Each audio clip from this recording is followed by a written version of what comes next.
牛肉逆着纹路把它切成薄片。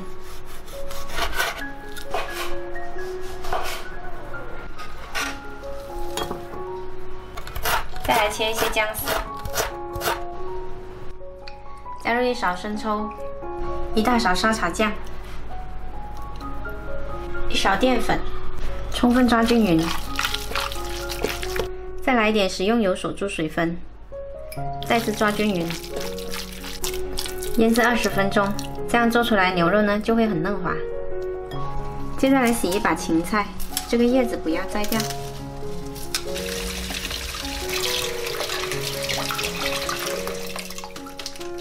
金针菇也冲洗一下，不把头部切去。芹菜切成段，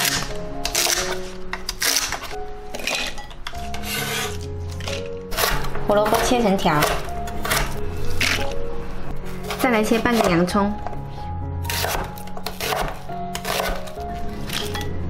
加入一点点黑胡椒粉，一点点盐，再搅拌均匀。取一个锡纸凹一个造型，然后把配菜倒进来，接着摆上金针菇，再把牛肉铺上来，牛肉打散一些，这样比较容易熟。然后把锡纸折起来，把口收好，收口往里卷，这样就不会漏汤汁。找一个铁锅，把做好的锡纸包放进来，然后调中火焖10分钟，焖了5分钟啦。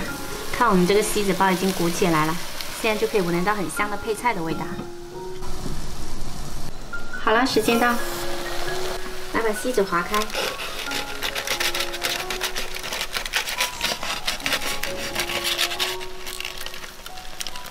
哇！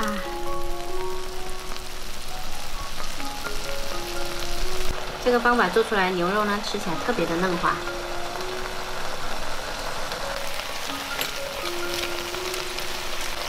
这里面的配菜特别好吃，做法简单，吃完了连锅都不用洗。喜欢的话可以试一下哦。